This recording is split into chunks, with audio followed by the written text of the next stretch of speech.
Friends, welcome to my channel Ajay's legal academy. आज हम बात करने वाले हैं द हिंदू मैरिज एक्ट 1955 के एक्सटेंड एप्लीकेशन एंड स्कोप के बारे में। Before going into the scope, application and extent of this particular law, let us first talk about the long title of this particular law, short title of this particular law, and commencement.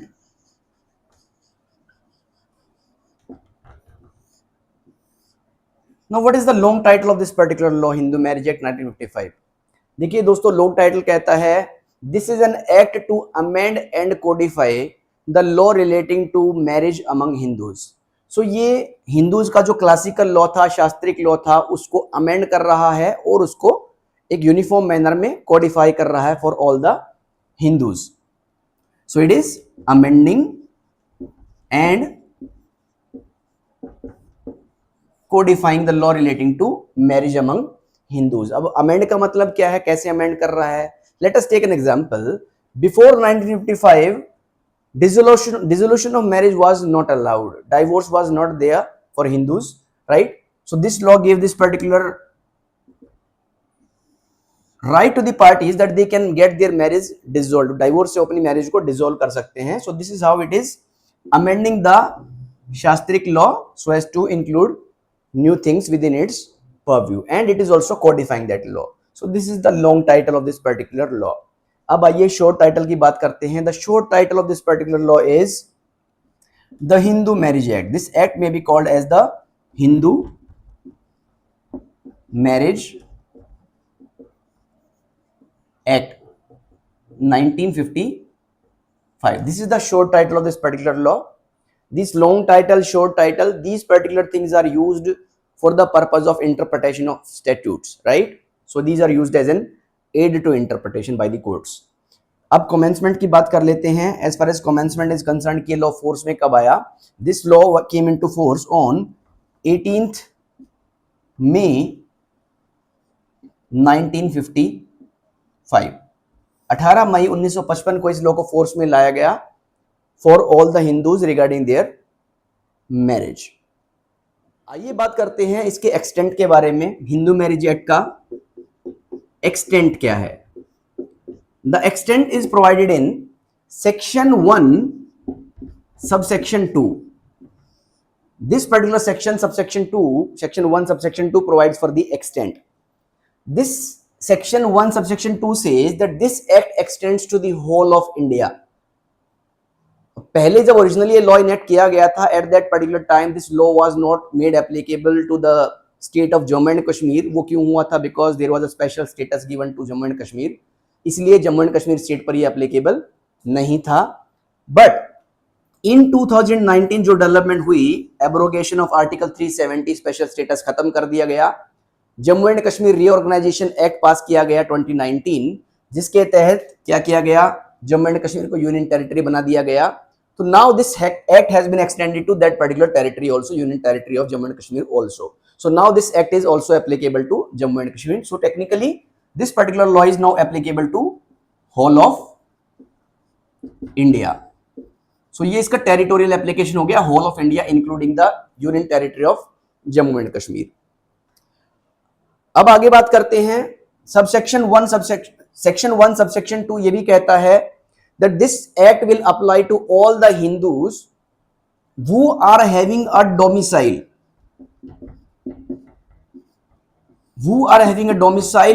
in the territories to this which this particular act extends। जहां पर ये act extend हो रहा है, उस territory में जो जो लोग हिंदूज हैं और वो डोमिसाइल वहां का है, उन पर भी ये एक्ट एप्लीकेबल होगा। हो सकता है for the time being they are outside those territories. So एक पर्सन, एक हिंदू जिसका इंडियन डोमिसाइल है, बट हो सकता है for the time being he is outside the said territory. Late us से, मान लीजिए वो दिल्ली का रहने वाला है, उसका दिल्ली का डोमिसाइल है, इंडियन डोमिसाइल है, but for the time being he is residing in Canada. तो this act is also going to be applicable on that particular person, because condition यहां पर क्या दी गई है? पहली बात वो हिंदू होना चाहिए, secondly he should have a domicile of India.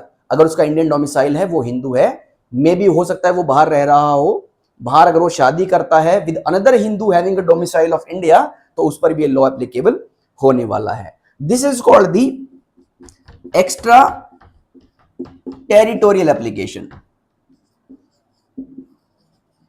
Extra territorial application of this particular law. अब इस एक्स्ट्रा टेरिटोरियल एप्लीकेशन के लिए जो टेस्ट है, वो टेस्ट क्या है? The test is domicile. That means the person जिसके हम बारे में बात कर रहे हैं, एक हिंदू के बारे में अगर बात कर रहे हैं, तो उसका कोई ना कोई नेक्सस इंडिया से होना चाहिए। अब वो नेक्सस कैसे जाना जाएगा, कैसे एस्टेब्लिश किया जाएगा?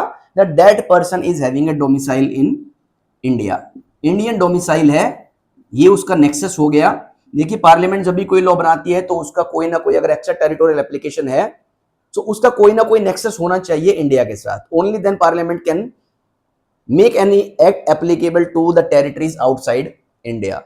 सो एक हिंदू है जिसका इंडियन डोमिसाइल है, that person may also be governed by the Hindu marriage act in this particular situation. But इसका मतलब ये नहीं है कि this particular law is applicable to all the Hindus. जितने भी हिंदूज वर्ल्ड में है सब पर ये अप्लाई नहीं होगा। It will only be applicable on to those Hindus जिनका डोमिसाइल इंडिया का है और जो इस मैरिज के एक्ट के अंडर शादी करते हैं। तो मान लीजिए एक नेपाली हिंदू है लेकिन उसका इंडियन डोमिसाइल नहीं है, तो क्वेश्चन ये है कि क्या उस पर ये एक्ट अप्लाई होगा?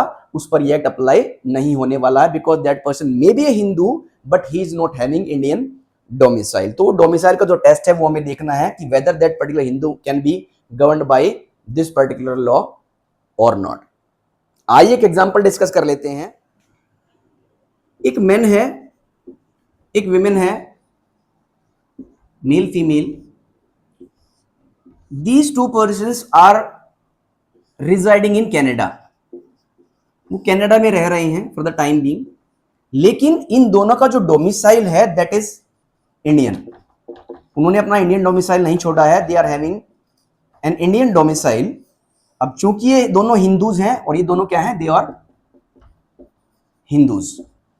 पहली बात वो दोनों हिंदूज हैं, secondly they are having an Indian domicile but they are residing in Canada. Let us say Toronto में वो रह रहे हैं।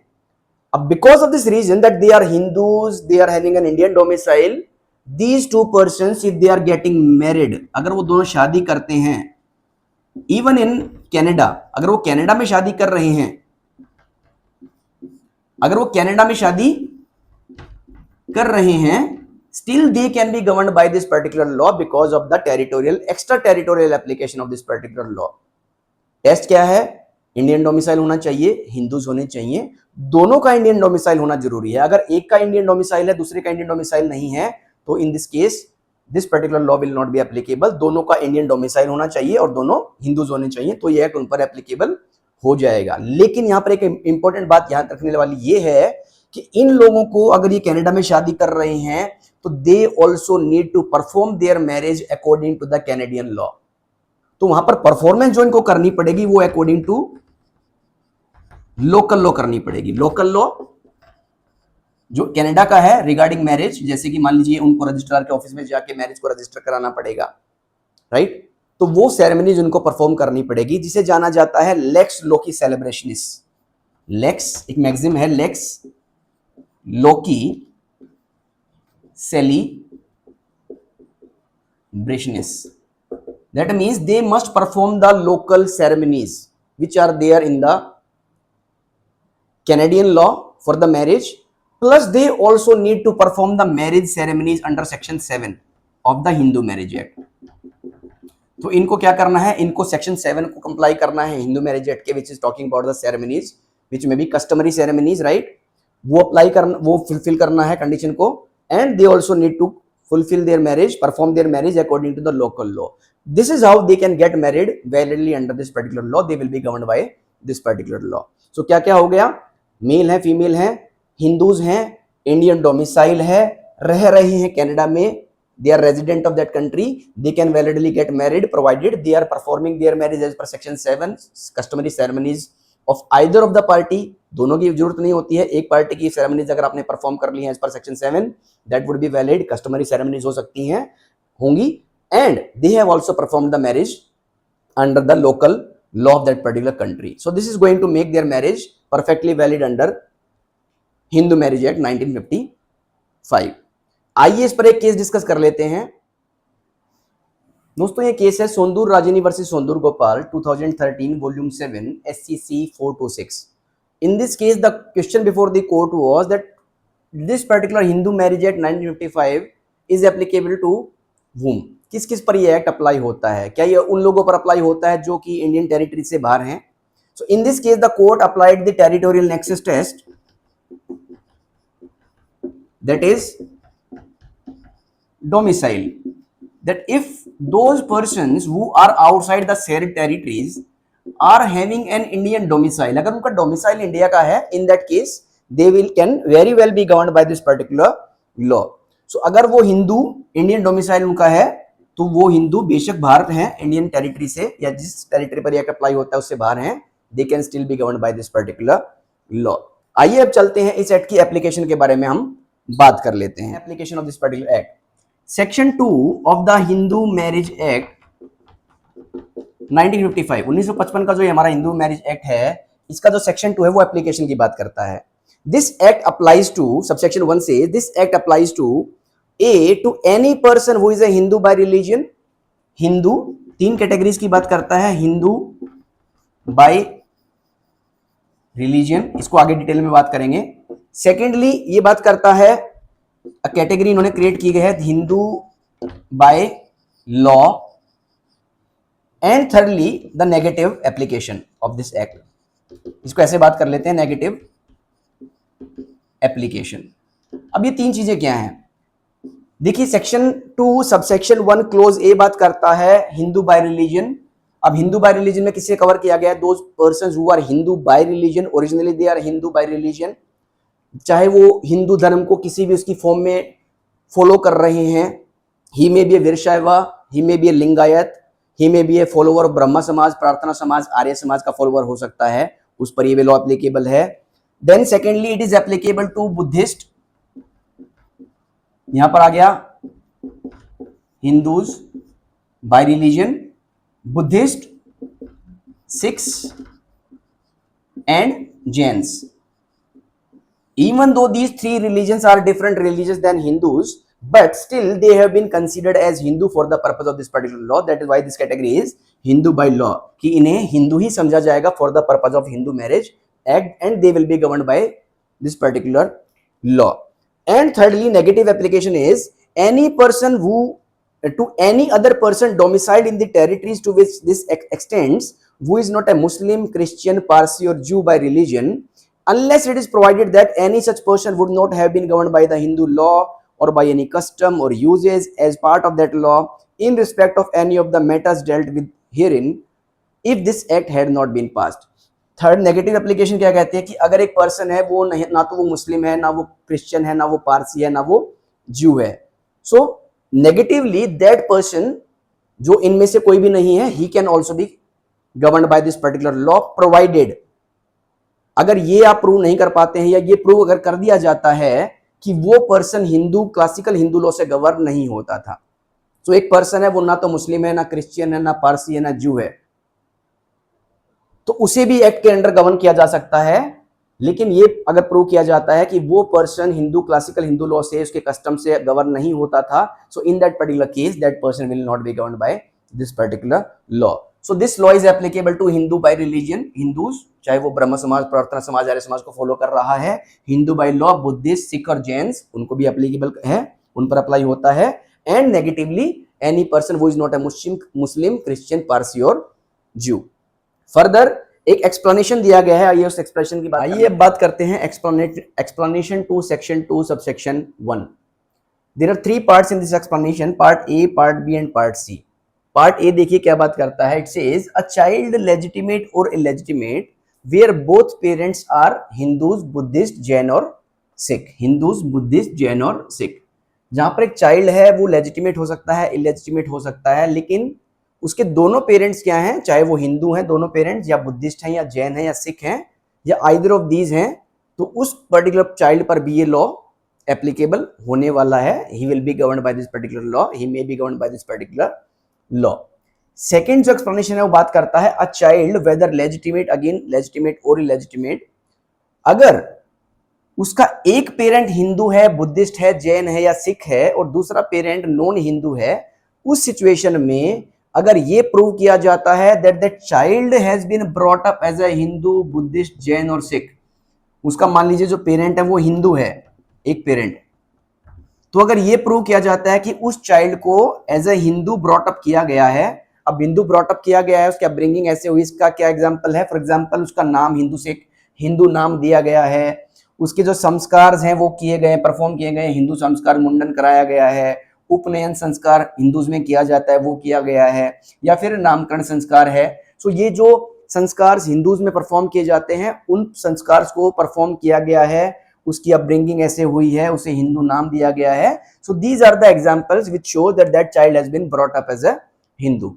सो whenever any question comes before the court in this situation कि जहां पर एक पेरेंट हिंदू है, दूसरा पेरेंट नॉन हिंदू है, वहां पर यह देखा जाता है whether that child has been brought up as a Hindu, तो उसको उस पर्टिकुलर कम्युनिटी के कस्टम्स के अकॉर्डिंगली उसकी अपब्रिंगिंग हुई है, तो उस पर भी ये लॉ एप्लीकेबल हो सकता है। थर्ड पार्ट जो है पार्ट सी, दैट बात करता है कन्वर्ट एंड रिकन्वर्ट के बारे में। अब कन्वर्ट का मतलब है, मान लीजिए एक पर्सन मुस्लिम था, he got converted to Hinduism, so he is a convert, so उस पर भी ये लॉ एप्लीकेबल हो सकता है। And a reconvert, reconvert means पहले वो पर्सन हिंदू था, उसने फिर किसी और फेथ को अपना लिया, for example he became a Muslim and later on he got converted to again Hinduism, और for that matter Buddhism, Sikhism और Jainism, which are part of Hindus for the purpose of this particular law, that is a category Hindu by law। तो अगर वो इसमें convert करते हैं तो reconvert as well as convert दोनों को क्या है, उन दोनों को माना जाएगा कि that they are governed by this particular law और they may be governed by this particular law. आइए बात करते हैं आगे सेक्शन 2 सबसेक्शन 2 के बारे में। सेक्शन 2 सबसेक्शन 2 क्या बात करता है, it says notwithstanding anything contained in subsection 1, nothing contained in this act shall apply to the members of any scheduled tribe within the meaning of clause 25 of article 366 of the constitution unless the central government by notification in the official gazette otherwise directs। अब ये जो subsection 2 है ये बात करता है कि ये जो हमारा हिंदू मैरिज एक्ट है, it is not having any application on the scheduled tribes. Scheduled tribes को ये गवर्न नहीं करेगा। उसका रीजन ये है कि स्केड्यूल ट्राइब्स को एक स्पेशल स्टेटस दिया गया है, एज पर द कॉन्स्टिट्यूशन एक प्रोटेक्शन दी गई है that they can be governed bye their own customs and usages, right. That is the effect of article 244 of the Indian Constitution as well as 5th and 6th schedule। इसका effect ये है कि schedule tribes को allow किया गया है that they can be governed bye their own customs and usages, लेकिन साथ ही साथ सेक्शन 2 सबसेक्शन 2 ये भी बात करता है that if the central government feels it fit then it can make this particular law applicable. Section 2 subsection 2 कहता है कि अगर सेंट्रल गवर्नमेंट चाहे तो सेंट्रल गवर्नमेंट इस लॉ को एप्लीकेबल कर सकती है on schedule tribes as well by issuing an official notification. एक ऑफिशियल नोटिफिकेशन इशू किया जाएगा एंड बाय दैट नोटिफिकेशन क्या किया जा सकता है, इस लॉ को भी शेड्यूल ट्राइब पर भी एप्लीकेबल किया जा सकता है, right. So that power is there with the central government. इस पर एक केस डिस्कस कर लेते हैं that whether this particular law is applicable to scheduled tribes or not। आइए उस केस की बात करते हैं। आइए केस डिस्कस करते हैं। Surajmani Stella Kujur versus Durgacharan Hansda, AIR 2001 supreme court 938। अब इस केस में दोस्तों क्या हुआ कि हस्बैंड और वाइफ जो थे, husband was Santhal which is a scheduled tribe and the wife was Orion which is also again a notified scheduled tribe under article 366 of the Indian constitution. दोनों क्या थे, दोनों शेड्यूल्ड ट्राइब से बिलोंग करते थे। अब वाइफ ने केस फाइल किया against the husband under section 494 of the IPC for prosecuting the husband for bigamy. उन्होंने कहा कि मेरे हस्बैंड ने मेरी साथ शादी करने के साथ साथ किसी और से भी शादी कर ली है, so he has got married for the second time during the subsistence of our marriage, that's why he is liable under section 494 of the Indian penal code. उसे बाइगेमी के लिए प्रोसिक्यूट किया जाए, कन्विक्ट किया जाए। And she also said that in our community there is a custom हमारे schedule tribes में custom है जो कि मोनोगेमी को रूल क्रिएट करता है कि ओनली जो एक पर्सन हो एक ही शादी कर सकता है, मोनोगेमी इज द रूल। तो उसे ऐसा उन्होंने कस्टम भी वाइफ ने क्लेम किया। हस्बैंड ने इसको चैलेंज किया। हस्बैंड ने कहा first of all because we are STs so Hindu marriage act is not having any application on us. Hindu marriage act section 2 subsection 2 कहता है that Hindu marriage act is not applicable on schedule tribe, so I can not be held liable under section 494 of the Indian Penal Code. Secondly, there is no such custom in our community which is prohibiting polygamy. That means which is making monogamy as a rule. तो ना तो ऐसा कोई custom है और ना ही मैं section 494 में लायबल हो सकता हूं, बिकॉज सेक्शन 2 सबसेक्शन 2 कहता है कि that Hindu marriage act is not applicable on scheduled tribes. अब कोर्ट के सामने क्वेश्चन क्या राइज हुआ that whether Hindu marriage act 1955 applies to the scheduled tribes and consequently whether Mr. husband in this case who is a santhal whether he can be prosecuted under section 494 or not। क्या उसको 494 के लिए prosecute हम कर सकते हैं या नहीं कर सकते हैं। इसमें कोर्ट ने हेल्ड किया that section 2 subsection 2 of the Hindu Marriage Act provides that this particular law Hindu Marriage Act is not applicable to the scheduled tribes unless it is so extended by an official notification by the central government। और ऐसा कोई notification issue for Santhals and Oraon नहीं किया गया है। So Hindu marriage act section 2 subsection 2 का effect ये है that this particular act is not applicable on these particular parties who are scheduled tribes. So section 494 का जो ऑफेंस क्रिएट किया गया है in relevance to Hindu marriage act as per section 17 of that particular law Hindu marriage act, that particular section is not cannot be used so as to prosecute this particular husband को उस section के under हम prosecute नहीं कर सकते। And उन्होंने कहा कि when the second marriage is void under the law, अगर सेकंड मैरिज void होती है under the law which is governing the parties, then only there can be prosecution for section 494, but because these persons were governed by their own customary law and the wife in this case was not able to prove, wife ये prove नहीं कर पाई कि उनकी community में ऐसा कोई custom है जो मैंडेट करता है that a person can only go for one marriage, that means polygamy is prohibited। सो ना तो ये प्रूव कर पाई कि कोई ऐसा कस्टम है जो मोनोगेमी को रूल क्रिएट करता है, पोलोगेमी को प्रोहिबिट करता है, and also this section was 494 was not applicable to this case because Hindu Marriage Act is not applicable on scheduled tribes, so that's why in this case it was held that this particular husband cannot be prosecuted for section 494 as well as under the customary law of the parties। एक और case आया 2018 में on this particular point, that is Rupa Dev Verma versus Tapas Dev Verma. Rupa Dev Verma versus Tapas Dev Verma 2018 Tripura high court judgment. इसमें भी similar observation court ने लिया that because section 2 subsection 2 says that the Hindu Marriage Act is not applicable to scheduled tribes and they are governed by their own customary law, so Hindu scheduled tribes हैं वो Hindu Marriage Act से govern नहीं होंगे unless and until the central government notifies this law for the scheduled tribes as well। तो अगर central government by notification से apply करती है on scheduled tribes only then they can be governed by this law, otherwise scheduled tribes will not be governed by this particular law and they will be governed by their own customary practices and usages in terms of marriage। आइए दोस्तों बात कर लेते हैं इस act के scope के बारे में कि ये किस किस पर्टिकुलर टॉपिक से या किस किस चीज को ये कवर करता है। स्कोप में जाने से पहले मैंने ये केस आपके लिए लिख दिया जो बात मैं कर रहा था कि this is also a case related to section 2 subsection 2 which says that Hindu Marriage Act is not applicable to scheduled tribes। This case is Rupa Dev Verma versus Tapas Dev Verma 2018 Tripura High Court judgment। So the same observation जो कि Stella Kujur में ली गई, that observation was also made in this case that section 2 subsection 2 का effect ये है that this Hindu Marriage Act 1955 is not applicable to scheduled tribes unless and until it is so notified by the central government by way of a notification। अब आइए चलते हैं discuss करते हैं scope of this particular law. आइए friends अब scope की बात कर लेते हैं। हिंदू मैरिज एक्ट का स्कोप क्या है। देखिए friends, scope of the act की अगर हम बात करते हैं तो ये एक यूनिफॉर्म लॉ है with regard to marriage for Hindus का जो मैरिज से रिलेटेड लॉ है ये एक यूनिफॉर्म लॉ है, हर एक हिंदू पर ये एप्लीकेबल है, यूनिफॉर्मली उन्हें गवर्न करता है। अब क्वेश्चन ये आता है कि किस किस चीज से डील करता है रिगार्डिंग मैरिज। ये मैरिज से डील तो करता ही करता है, उसके साथ मैरिज की कंडीशंस को बताता है कि कंडीशंस क्या क्या होने वाली हैं for a valid Hindu marriage. Section 5 से डील करता है। सेरेमनीज की बात करता है, सेरेमनीज ऑफ मैरिज क्या रहने वाली है, वेरी इंपॉर्टेंट। सेक्शन 7 उसकी बात करता है। सेक्शन 5 कंडीशंस की बात करता है, सेक्शन 7 सेरेमनीज ऑफ मैरिज की बात करता है। सेक्शन 8 रजिस्ट्रेशन से डील करता है। So this act is also providing for registration of marriage, right. Annulment की बात करता है, annulment of marriage, void, voidable marriage के बारे में बात करता है। When a particular marriage can be declared void, when it can be declared as a void marriage which was already performed but which has been now declared void by the courts. That means voidable marriage, right? It also talks about dissolution of marriage, divorce की बात करता है section 13 में। annulment is given in section 11 and section 12.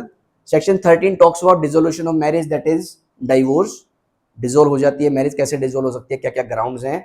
Judicial separation की ये बात करता है, सेक्शन 10 में बात की गई है judicial separation, how parties can get judicially separated by getting a decree from the court, उससे ये डील करता है। आरसीआर से डील करता है, RCR is restitution of conjugal rights, circumstances provide करता है, in what circumstances the court can grant restitution of conjugal rights decree. Maintenance की बात करता है, maintenance not only to wife but also husband can also get maintenance under this particular law, ये उससे deal करता है। लेजिटिमेसी ऑफ चिल्ड्रन की बात करता है, the children born out of void and voidable marriage, void marriage या voidable marriage से जो बच्चे पैदा होते हैं उनका लेजिटिमेसी क्या होगी, उनका स्टेटस क्या होगा, वेदर दे आर लेजिटिमेट और illegitimate, that is provided in section 16. Then finally this law also talks about jurisdiction and procedure, and it also saves the customary divorces, and it also saves the application of the special marriage act, which is also providing a law which is a secular law regarding marriage. ठीक है, सो ये हो गया इसका scope. सो आज के session में हमने बात किया एक्सटेंट के बारे में, हमने एप्लीकेशन के बारे में बात किया और हमने इसके स्कोप के बारे में बात किया। आज के लिए सिर्फ इतना ही। आई होप ये वीडियो आपको पसंद आया होगा। आपकी कोई क्वेरीज हैं, कमेंट्स हैं, मुझे जरूर बताइएगा in the comment section, right. अगले वीडियो में हम बात करने वाले हैं एक नए टॉपिक के बारे में with regard to Hindu marriage act. तब तक के लिए अपना ध्यान रखिएगा। शुक्रिया।